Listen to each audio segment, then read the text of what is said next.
I have a question here. Is it Islamically correct to vote for the person or party who approves of something that we don't agree with? So is it okay to vote for a candidate that we don't agree with? Is it okay to not vote at all? There was a conference by Al-Majma' Al-Fiqhi, the Assembly of Muslim Jurists of America. It was held in Montreal, Canada 2 years ago, and they brought scholars from all over the world. One of them was Sheikh Wahb Zuhaili from Syria. They brought Sheikh Rayyan, Sheikh al-Malikiyya fil Azhar. I think Sheikh Suhaib is one of his students, Dr. Rayyan. MashaAllah, brilliant scholar. They brought some of the scholars from Kuwait. They consulted Sheikh Omar al-Ashqar, my Sheikh, who lives in Jordan. SubhanAllah, ulama from all over the world to discuss the issue. What do we do? And this is an ongoing discussion. Fiqh al-aqalliyat, the fiqh of minorities. How are we supposed to act as a minority here?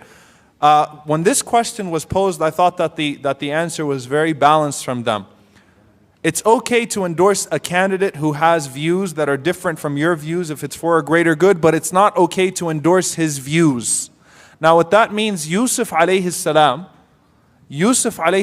participated, because we look at shara' min qabl, we look at the legislation before when we don't have a precedent in the sunnah. Obviously we don't have this precedent because this is a very unique situation to us right now.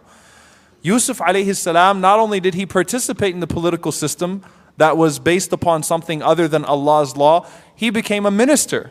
And Yusuf alayhi salam did not go to Al-Aziz and say, look, I want to become the Khalifa here. He said, Ij'alni ala khaza'in al-ard.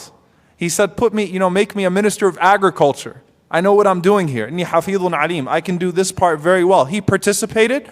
That does not mean he endorsed the shirk of Al-Aziz. That does not mean he endorsed his polytheism. So it's okay to participate so long as your views are still clear against the things that you don't agree with. So long as the standard is not blurred and you still hold a position that does not contradict Allah subhanahu wa ta'ala's law and the legislation of the Quran and the Sunnah, that's fine, inshaAllah ta'ala, to look for the greater good. We have to engage the political process somehow. Many of the ulama who used to be completely against it are now all for it.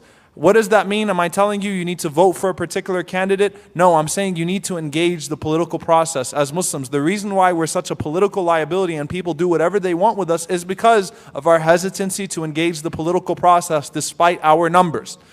And how do you engage a political process? You don't start with the presidents. You start with the Board of Education. You start with the local councilman. You start with the people on a local level, establishing those ties. That's how you engage the political process, and then you move forward, and then inshallah ta'ala we can talk about the bigger issues and things of that sort. But don't tell me that you're not going to endorse any candidate that's pro-Israeli. Look at the greater good of things. I'm Palestinian. It hurts me more than anything else. I have lost people in that conflict. But at the same time, I'm not going to blind myself and say, I'm going to wait until someone comes that's going to say, all for Palestine, and who's going to sing, Hayya, Hayya, or something like that. I'm not going to wait for that to happen. We need to engage the political process. But I'm not saying it's fard. I'm saying that we should. Okay, there's nothing wrong with it. It's not haram.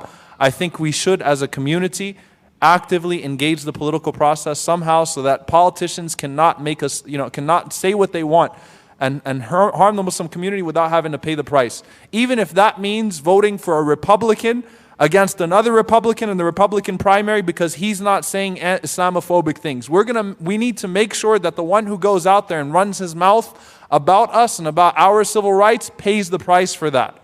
We need to take our frustrations and engage the political process and somehow. Wallahu ta'ala alam.